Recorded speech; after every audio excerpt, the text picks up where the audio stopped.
하나님 말씀 마태복음 6장 19절에서부터 27절까지 제가 봉독합니다. 너희를 위하여 보물을 땅에 쌓아두지 말라. 거기는 좀과 통록이 해하며 도둑이 구멍을 뚫고 도둑질하느니라. 오직 너희를 위하여 보물을 하늘에 쌓아두라. 거기는 좀이나 통록이 해하지 못하며 도둑이 구멍을 뚫지도 못하고 도둑질도 못하느니라. 내 보물 있는 그곳에는 내 마음도 있느니라. 눈은 몸의 등불이니 그러므로 내 눈이 성하면 온몸이 밝을 것이요 눈이 나쁘면 온몸이 어두울 것이니 그러므로 내게 있는 빛이 어두우면 그 어둠이 얼마나 더하겠느냐. 한 사람이 두 주인을 섬기지 못할 것이니 호기를 미워하고 주를 사랑하거나 호기를 중히 여기고 주를 경히 여김이라. 너희가 하나님과 재물을 겸하여 섬기지 못하느니라. 그러므로 내가 너에게 이르노니 목숨을 위하여 무엇을 먹을까 무엇을 마실까 몸을 위하여 무엇을 입을까 염려하지 말라. 목숨이 음식보다 중하지 아니하며 몸이 의복보다 중하지 아니하냐. 공중의 새를 보라. 심지도 않고 거주도 않고 창고에 모아 들이지도 아니하되 너희 하늘 아버지께서 기르시나니 너희는 이것들보다 귀하지 아니하냐. 너희 중에 염려함으로 그 키를 한 자라도 더할 수 있겠느냐. 아멘. 크리스찬의 재물관리라는 제목으로 말씀을 드리려고 합니다. 옛날 어느 임금이 사학자들에게 인간의 역사가 무엇이냐 라는 글을 써서 보고하라고 명령을 내렸습니다. 그 나라의 사학자들이 다 모여 인간의 역사에 대한 모든 자료를 모아서 10권으로 만들었어요. 이 너무 많다. 내가 어떻게 이 책을 읽고 있을 시간이 있겠느냐. 10권으로 줄여라. 10권 줄여놨는데 한 권으로 줄여라. 한 권을 줄여놨는데 그것마저도 양이 많은 거예요. 그래서 한 글자로 요약하라 라고 명령을 내리자 이 사학자들이 모여서 고민 끝에 한자, 괴로울 고자를 적어서 임금에게 드렸다라고 보고했다라는 이야기가 있습니다. 인생은 그렇죠. 괴로움이죠. 인생은 염려의 연속입니다. 많은 사람들이 괴로움 없이 염려 없이 살고자 하지만 사실 그 괴로움과 염려는 우리 인생을 떠나지 않습니다. 여러분이 가진 염려가 무엇입니까? 그것이 무엇이든지 그것이 염려로 해결되는 것이 결코 아니라는 사실을 우리는 알아야 됩니다. 따라서 합니다. 믿음으로 해결이 됩니다. 믿음으로 해결이 됩니다. 염려한다고, 괴로워한다고 현재 우리 문제가 해결되는 게 아닙니다. 오늘 그리스도인들에게 있어서의 문제는 믿음으로만 해결할 수가 있습니다. 여러분의 자녀들 염려함으로 키웠나요? 아닙니다. 믿음으로 자라났어요. 여러분의 건강은 어떻습니까? 여러분 염려함으로 지금 이렇게 건강합니까? 아닙니다. 여러분의 자산은 어떻습니까? 염려함으로 내가 이 정도 쌓았다? 그렇게 생각하실 분들이 많겠죠. 아닙니다. 믿음으로 승리하는 것이고 믿음으로 건강을 얻는 것이고 믿음으로 재물을 얻는 다는 이 사실을 우리는 잊어서는 아니 됩니다. 내 삶의 모든 것에 대한 염려는 우리의 인생을 갉아먹는 무슨 적임을 기억하고 내 인생에 끊임없이 찾아오는 이 염려, 괴로운 것들 오늘 주님께 다 맡기고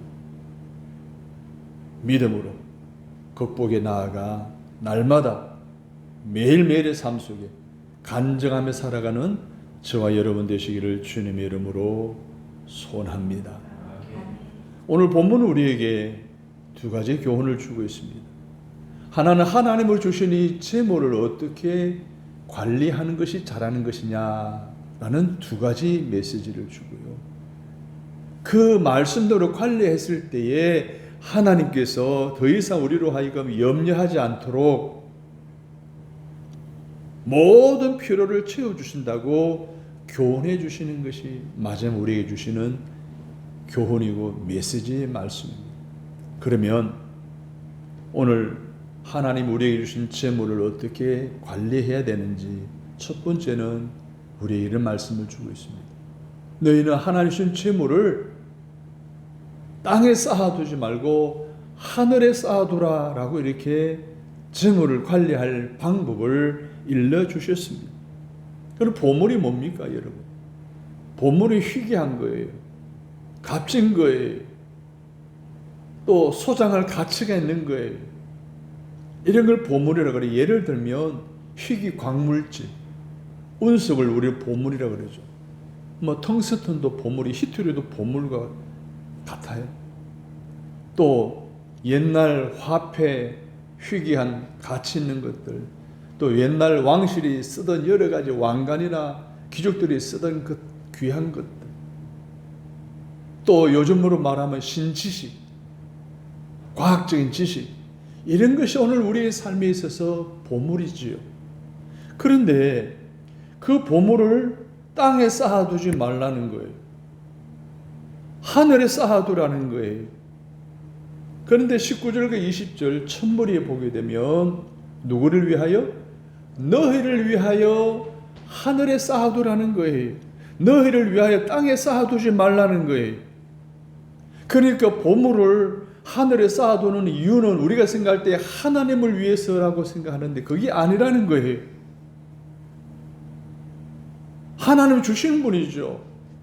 받은 우리가 그 재물을 관리할 때 어디다 쌓느냐, 땅에 쌓느냐, 하늘에 쌓느냐, 그는 나의 선택에 달려 있는데 하늘에 쌓는 것을 걸고 너를 위한 것이니 당연히 땅에 쌓을 것이 아니라 하늘에 쌓으라는 말씀인 거예요. 하나님은요, 보석도 만드시고요, 땅도 하늘도 만드시고요, 귀한 것, 생명까지, 건강까지 허락하신 분이 아니세요?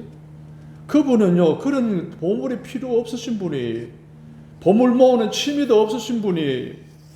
보석에 관심도 없으신 분이에요. 그래서 보물을 하늘에 쌓아두어야 할 이유는 나를 위해서인 겁니다. 할렐루야. 왜 나를 위해서 하늘에 쌓아두어야 하느냐? 하늘에 쌓는다는 것은 하나님께 맡긴다는 것을 의미하는데 19절에 해답을 주고 있습니다. 땅에 쌓아두면 좀과 동록이 해하며 도둑이 구멍을 뚫고 도둑질하느니라.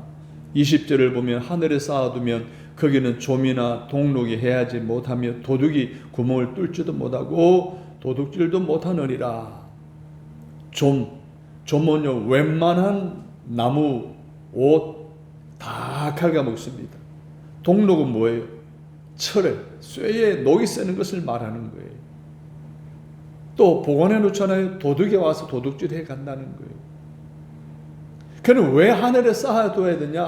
땅에 쌓아놓으면 좀이 와서 갉아먹고 녹이 썰어 없어지고 도둑이 와서 훔쳐간다는 거예요.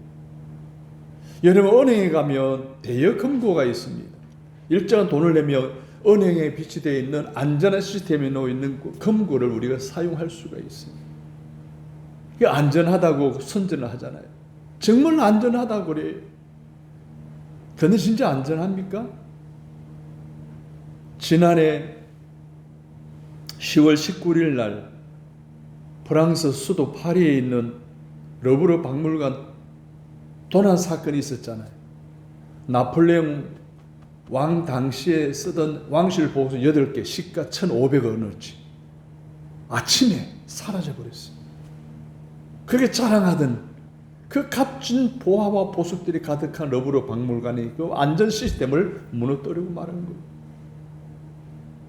9.11 비행기 테러로 미국 뉴욕에 있는 쌍둥이 빌딩이 무너졌잖아요. 그 쌍둥이 빌딩 안에 은행, 보석, 가게들이 막 절벽에 있었대요.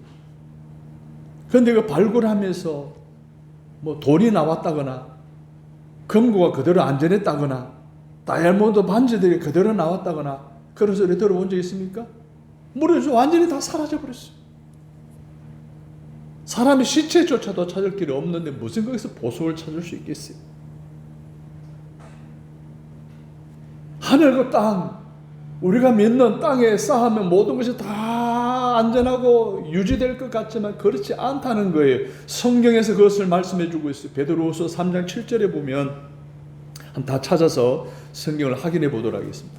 베드로후서 3장 7절.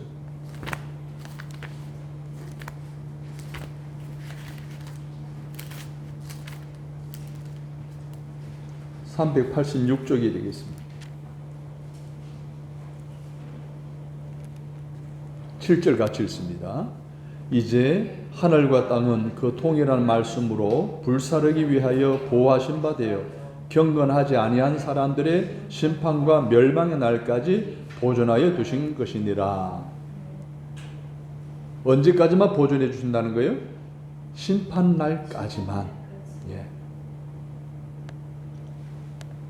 주님의 재림하실 때에 하늘이 갈리고 땅이 갈라지고 불에 다 녹아진다는 거예요. 우리는 지금도 이런 현상을 지진 때에 놓여 있는 국가들 보게 되면 화산이 폭발하며 지진이 일어나면서 뭐 해일이 밀려오기도 하고 산 사태가 일어나서 막 마을이 사라지고 지형이 바뀌어지고 하는 일들을 통해서 땅에 쌓아두었던 모든 것이 다 수정되어지고 아니면 수몰되어지는 이러한 일들을 우리는 자주 듣지 않습니까? 우리가 믿을 만한 것이 못 된다는 거예요.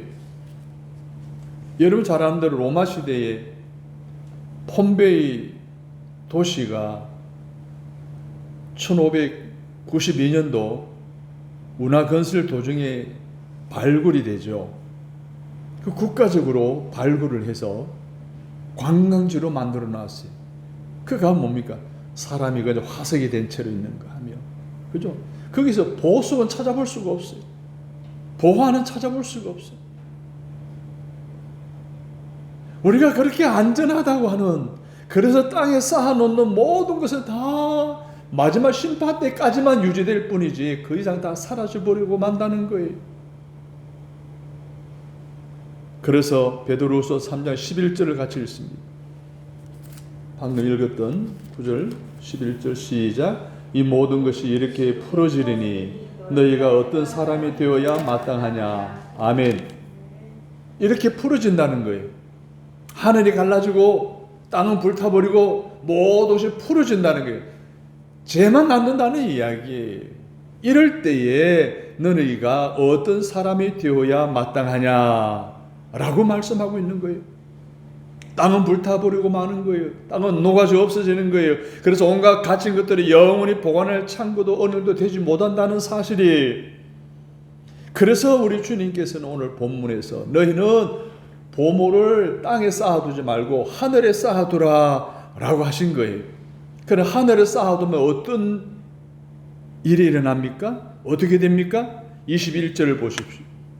오늘 본문 21절 시작. 내 보물이 있는 그곳에는 내 마음도 있느니라. 아멘. 사랑 깊이 빠져하는 청년이 있어요. 근데 자기 마음에 막 들은 여성을, 이성을 만나고 적극 구애를 해서 교제하기 시작했어요.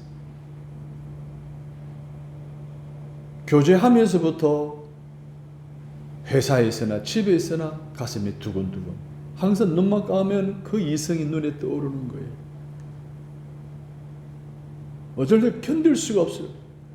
잠 못 이루는 밤이 한두 번이 아니었습니다. 헤어지기 싫어 집 앞에 이제 왔다 갔다 하다가 결국은 헤어져서 집에 들어갔어도, 잠자리에 들었어도 얼마나 이성을 사모하는지 이성이 있는 집 향해서 그 길을 바라보고 누울 정도로 사랑합니다. 이 청년의 마음속에 그녀가 있죠. 보물이 있는 곳에 마음이 있다고 했어요. 여러분, 우리가 보물을 하늘에 쌓아놓으면 하늘에 마음을 두게 된다는 거예요. 하늘에 소망을 두게 된다는 거예요. 하늘에 소망을 두는 사람들을 하나님이 오늘 본문에도 보면 염려하지 않게 하시겠다는 게, 책임지시겠다는 거예요. 왜 하늘에 쌓아야 될 이유가 어디 있는지 분명히 오늘 밝히고 주고 있습니다.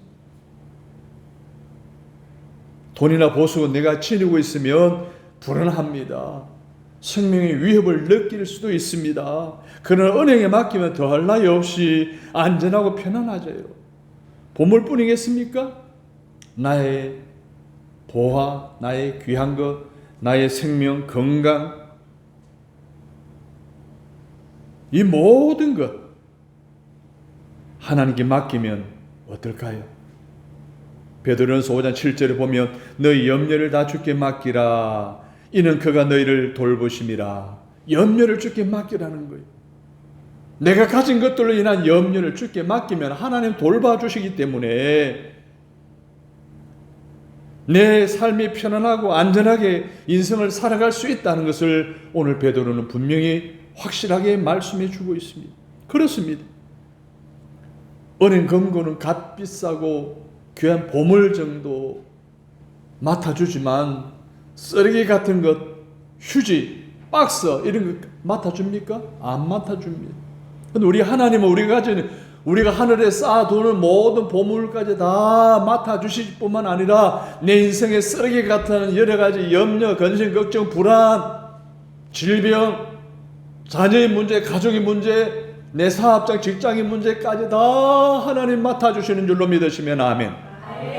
하나님 맡아주신다는 거예요. 세상은 맡아주지 않지만 그래서 우리가 이 땅이 아니라 하늘나라 쌓아야 되는 거예요. 하나님께 맡기는 거예요. 하나님이 여러분의 보물을 맡아주실 뿐만 아니라 염려, 고통, 아픔, 한숨, 질병, 절망, 좌절 따위 등 온갖 인생의 쓰레기까지 다 맡아 돌보아 주신다고 약속해 주셨음을 믿으시면 아멘. 그런데 어떤 사람들은요, 하나님께 맡기면 재산이나 아니면 보물이 축나고 줄어드는 것으로 생각해요. 그렇잖아요. 우리가 헌금을 하면 11조를 하면 엄청난 재정인데 이것을 하나님께 맡겨버리면 손해보는 것으로 생각한단 말이에요. 재산이 축나는 것으로 생각한다는 거예요. 그런 걱정을 하는 사람들에게 하나님 주신 말씀이 있어요. 말라기 3장 10절입니다. 만군의 여호와가 이르노라 너희 온전한 11조를 창고에 들여 나의 집에 양식이 있게 하고 그곳으로 나를 시험하여 내가 하늘 문을 열고 너희에게 복을 쌓을 것이 없도록 따라삽니다. 붙지 아니하나 보라. 하늘 문을 여시고 우리가 하늘나라 쌓으면 하나님 하늘 문을 여시고 우리에게 쏟아 부어 주시는데 이걸 시험해 보라는 거예요. 진짜 그런지 안 그런지 시험해 보라고 말씀까지 하실 정도로 재물을 하나님의 나라에 쌓는 아름다운 하나님께 맡기는 믿음의 삶을 살아가기를 우리 주님이 원하신다는 거예요. 오늘 본문에도 말씀하셨어요. 돌의 백합화를 보라, 공중의 새를 보라. 염려 없이 자라고 살지 않느냐? 이처럼 너희들로 그렇게 살아가게 할 테니 하늘나라에 재물을 보물을 쌓으라고 간곡하게 말씀하고 있는데 여러분에게 주시는 하나님의 음성으로 들을 수 있기를 주님의 이름으로 축복합니다. 하나님의 창고에 맡기면 불타지 않습니다. 녹슬지 않습니다. 도둑질 당하지도 않습니다. 무너져 없어지지도 않게 보관해 주실 뿐만 아니라 쌓을 것이 없도록 만들어 주신다고 하신 약속하신 하나님의 말씀이 오늘 이 시간 내게 주는 말씀을 믿으시면 아멘. 중요한 것은 어떻게 맡겼느냐는 거예요. 어떻게 하늘에 쌓느냐는 거예요. 우편으로? 쿠팡 택배로? 그랬으면 얼마나 좋겠어요. 근데 방법이 있어요. 방법이 없는 게 아니에요. 여러분, 하나님을 위하여 쓰시면 됩니다. 할렐루야. 하나님이 원하시는 일을 위해 쓰시면 되는 거예요. 할렐루야. 하나님의 이름으로 하면 되는 거예요. 할렐루야. 사랑하는 여러분, 하늘을 땅에 쌓아두지 말아야 할 분명히 이유를, 하늘에 쌓아둬야 할 이유를 오늘 주님 말씀해 주셨는데 오늘 저와 여러분을 위해서 주신 말씀을 레마로 받으시고 그렇게 살아감을 통해서 하늘에 쌓는 삶을 통해서 모든 염려 근심이 여러분의 삶에서 다 온전히 사라지는 은혜를 경험하는 여러분 되시기를 주님의 이름으로 축복합니다. 두 번째, 어떻게 하나님 주시는 그 복을 관리해야 되는가?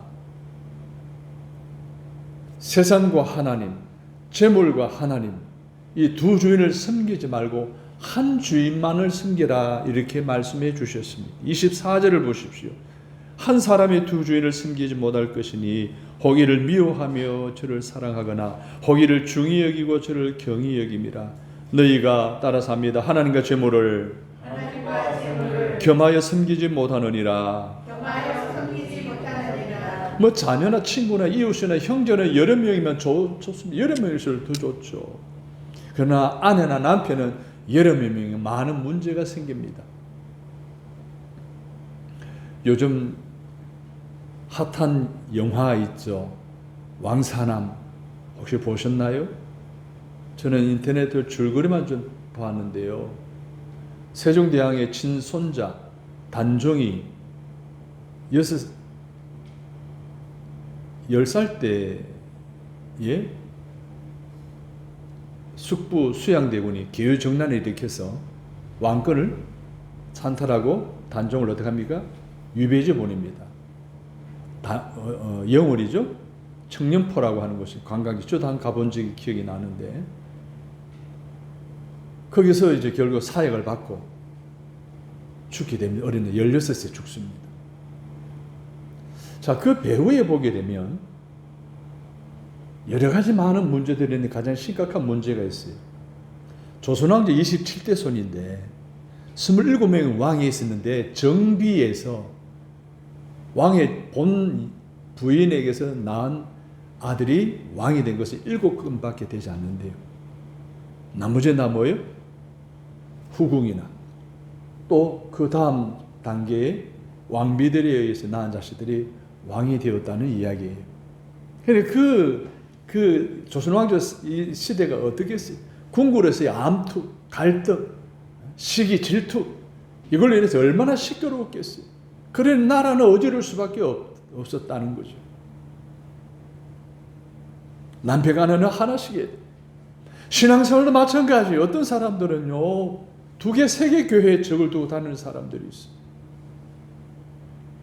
은혜는 이곳에서 받고 감사는 저곳에서 하고. 여러분 신앙생활 건강하겠어요? 아니, 담임 목사는 혼자예요. 영적인 지도자는요 혼자예요.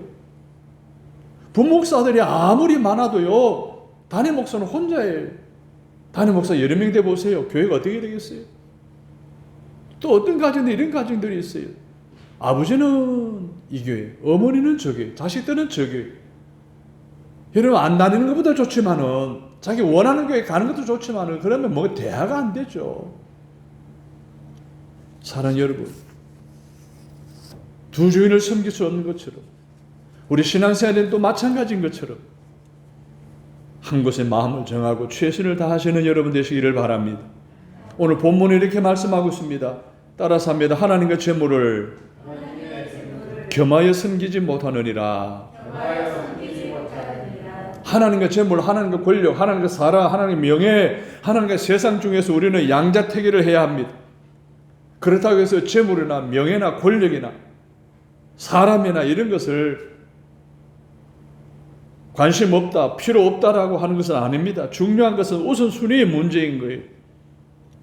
만약에 권력을 가진 대통령이 새벽 제단을 쌓고 무릎 꿇고 기도하는 대통령이라고 한다면 하나님이 그를 통해 영광 받으시지 않으시겠어요?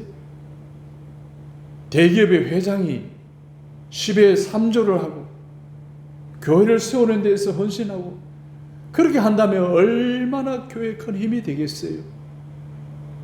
인기 연예인들이 시상을 받을 때 이 모든 것을 하나님 영광 돌립니다 라고 한마디 한다면 얼마나 복음의 문이 활짝 열리겠어요?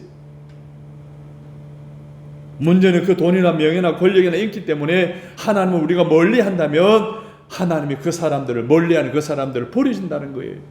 재물이나 권력이나 명예나 인기나 사람이나 이 세상 그 어떤 것도 주님보다 수종할 수 있다 없다? 없다는 거예요. 하나님 우선순위라는 거예요. 두 주인 섬기지 안 된다는 거, 한 주인만 섬기라는 거, 하나님만 섬기라는 거예요. 내가 주님을 소홀히 대하면 주님도 나를 소홀히 대할 것이고, 내가 주님을 높이면 주님도 나를 높여주실 것이고, 내가 주님을 찬양하면 주님이 나를 복되게 하실 것이고, 내가 하나님을 우선순위에 두게 되면 하나님도 내 삶을 우선순위에 두시고 그 모든 형통케 하여 주시지 않겠습니까? 오직 한 분이신 주님만을 섬기시기 바랍니다. 주님만을 높이고 찬양하시기를 바랍니다. 주님만을 따르고 하나님 바라보시기를 바랍니다.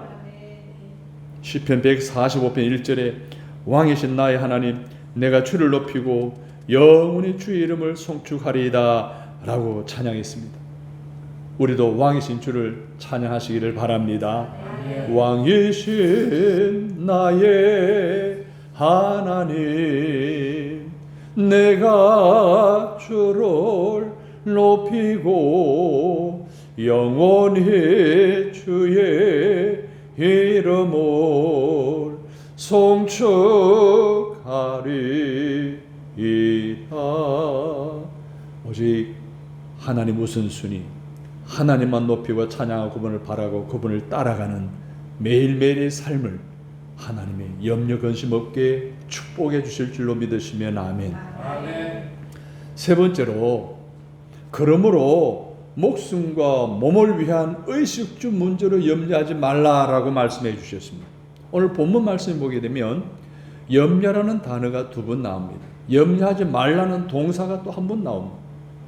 34절까지 내용을 자세히 읽어보면 총 6번 염려에 관련된 단어들이 나온 것을 보게 됩니다. 그런데 우리 하나님께서는 이곳에서뿐만 아니라 신구약 성경이 무려 550번 염려하지 말라는 거예요. 우리 옆 사람에서 염려하지 마세요. 하나님이 염려하지 말라 그랬어요. 무려 550번씩이나. 책임지겠다는 거 아니에요. 아멘? 공중의 새처럼 들의 백합화처럼 하나님 책임지시겠다. 그런 어떤 약속이 있으시기에 염려하지 말라고 하신 거예요. 여러분, 다윗과 골리앗 이야기를 아실 거예요. 블레셋과의 전쟁 가운데 이스라엘 장수들은 골리앗 장군을 보고 다 기가 죽었어. 너무 덩치 크다, 감당할 수 없다라고 생각했어요. 그런데 전장에 찾아간 다윗은 어땠습니까? 워낙 덩치 크구나, 그러니까 잘 맞출 수 있겠구나 라고 생각한 거예요. 여러분, 그 상황에서 어떤 관점으로 어떤 생각을 갖느냐 완전히 달라지는 거예요. 여러분의 문제가 있습니까? 어떤 여러분 괴롭게 하는 문제가 있습니까? 그 문제를 보시고 어떤 생각을 갖냐에 따라서 오늘 이스라엘 장수들처럼 감당할 수 없다라고 기가 죽을 수 있을 뿐만 아니라 다윗처럼 반대로 그래, 너희 감당할 수 있어, 염려할 이유가 없어 라고 확신하고 그 어려운 문제를 극복해 나아갈 수 있는 저와 여러분 되시기를 주님의 이름으로 축복합니다. 그런데 문제는 어떻게 염려하지 않고 살아갈 수 있단 말입니까? 이 험악한 세상에서 염려하지 않을 수 있는 비결이라도 있단 말입니까? 비결이 있다는 거예요. 뭐가 있다고요? 염려하지 않을 수 있는 비결이 있다는 거예요. 오늘 본문에 보십시오. 25절에 보면 염려하지 말라. 그 말씀을 잘 관찰해 보면 어떤 단어로 그 문장이 시작되어집니까? 접속사 그러므로가 출발입니다. 그 단어로 시작하고 있음을 우리는 주목할 수 있습니다. 그러므로 염려하지 말라는 이런 공식이 성립되는 거예요. 그러므로 이 접속사, 이 단어의 하나에 염려하지 않을 수 있는 비결이 담겨져 있고 능력이 포함되어 있다는 거예요. 그러므로는 단어는요, 앞뒤 문장을 뭐예요? 접속해 주는 거예요. 19절 20절과 24절 말씀, 보물을 하늘에 쌓아두라, 두 주인을 섬기지 말라라고 하는 이 말씀과 그러므로라는 이 단어가 그 뒤에 있는 염려하지 말라는 말씀과 연결되어진다는 거예요. 그러므로 너희는 목숨과 몸을 위하여 먹고 마시는 문제로 염려하지 않게 해주시겠다는 거. 뭘 하면? 재물 관리를 그리스도인답게 하면, 하늘에 쌓아두면, 두 주인을 섬기지 않으면 하나님이 염려하지 않게 해주시겠다는 거예요. 26절에 보십시오. 염려치 않을 이유에 대해 말씀합니다. 뭐를 보라는 거예요? 공중의 새를 보라는 거예요. 이 표현을 정리하면 이렇습니다. 보물을 하늘에 쌓아둠으로 두 주인을 섬기지 않겠다고 결단함으로써 재물과 하나님, 세상과 하나님 사이에서 너희는 이미 하나님 쪽으로 선택과 결론이 내려졌으므로 더 이상 염려할 필요가 있다 없다? 없다는 말씀이에요. 그렇습니다. 우리는 생명과 행복의 원천이 하나님께 있음을 믿고 사는 그리스도인임을 인정하시면 아멘. 그래서 보물을 하늘에 쌓기로 하였고 재물이 아닌 하나님만 섬기기로 작정한 사람이기에 염려는 하나님의 자녀된 우리의 신분하고는 맞지 않습니다. 어울리지 않습니다. 우리는 이미 하나님 편으로 선택이 끝난 사람들이고 우리는 이미 하나님 쪽으로 결론이 내려진 사람입니다. 하나님과 세상, 하나님과 이 물질, 이 두 중에 어느 선택을 하느냐가 그 사람의 크리스찬이냐 넌 크리스찬이냐 결정되어진다는 거예요. 사랑하는 여러분은 하나님과 세상, 하나님과 재물 사이에 하나님을 선택하시기를 바랍니다. 하나님께 우선순위를 두시기를 바랍니다. 하나님을 선택한 사람들은 걱정거리를 만나도 좌절하지 않습니다. 위기를 당해도 당황하거나 의기소침하지 않습니다. 염려하지 않습니다. 불안해할 필요가 없습니다. 오히려 기뻐하고 다른 사람을 위로합니다. 아스 랭스라고 하는 사업가가 사업을 하다 보니까 너무 많은 염려할 일이 생겨요. 또 너무 바쁘잖아요. 그래서 그 염려를 매일 끌어안고 할 수가 없어서 지혜를 짜냈어요. 그래서 토요일마다 열어보는 토요일 염려 상자를 만들어 놓고 주중에 염려되는 것들은 메모 적습니다.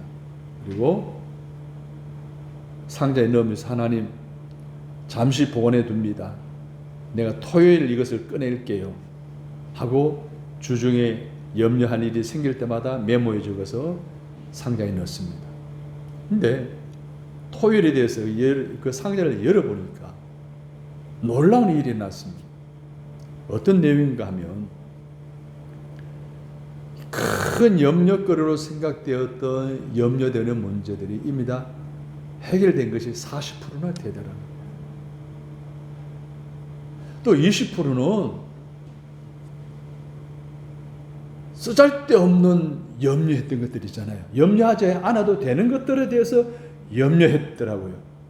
그리고 또 25%는 대수롭지 않은 문제로 바뀌어져 있더라는 거예요.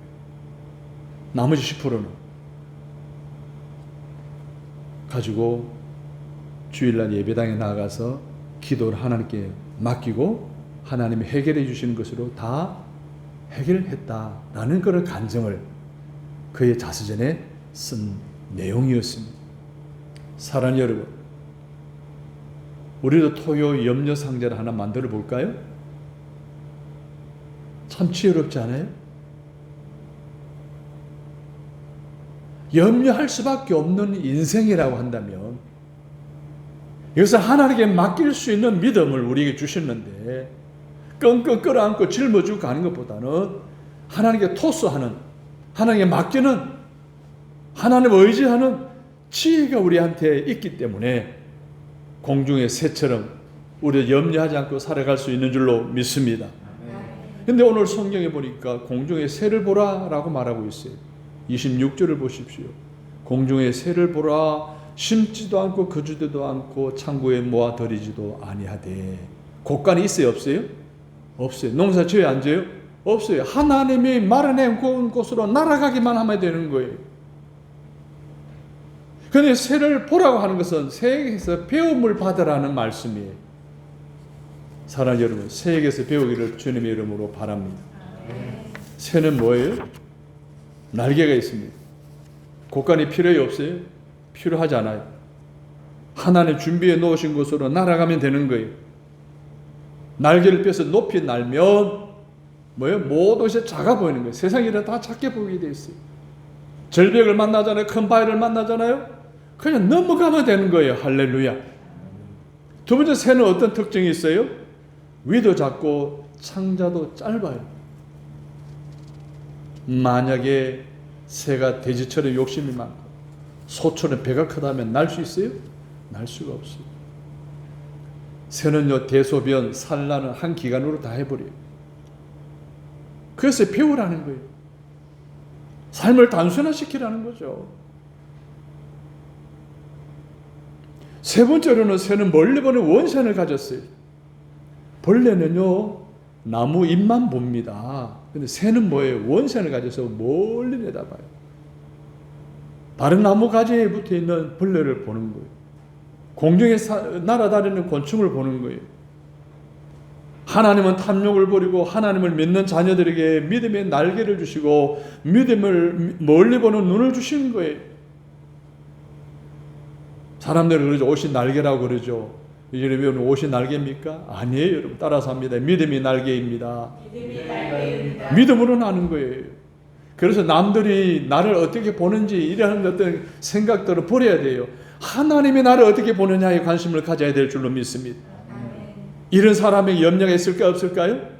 하나님이 나를 어떻게 보느냐에 대한 관심을 갖는 사람들에게 염려가 있을 수가 없죠. 솔직히 인생에 살아가는데 의식주 문제가 가장 큰 문제이잖아요. 세상 사람들 보십시오. 의식주 문제 해결하기 위해서 밤낮 쉬지 않고 몸부림치잖아요. 저는 의식주 문제 이것이 불필요하다는 이야기 아니에요. 예수님 뭐라고 말씀하셨습니까? 32절에 보십시오. 이는 다 이방인들이 구하는 것이라. 이 따위 문제로 염려하고 연연해야 한다면 너희는 이방 신자와 같다. 불신자와 같을 수밖에 없다는 거예요. 왜? 만일 우리가 의식주 문제로 너무 매달려서 염려하다 보면 그 문제에 붙어 더없이 초라한 인생이 되고 만다는 거예요. 그렇게 살다가는 33절에 말하고 있는 것처럼 너희는 먼저 그의 나라와 그의 의를 구하라. 이 모든 것을 너희에게 더하시려고 하는 놀라운 신령한 은혜와 거리가 먼 삶을 살아갈 수밖에 없는 거예요. 때문에 하나님의 사람들은 세상 염려를 하나님께 가지고 가서 하나님께 맡기는 법을 배워야 할 줄로 믿습니다. 그러면 하나님께서 그 염려들을 다 거두어주시고 영적인 만족, 저 신령한 염려를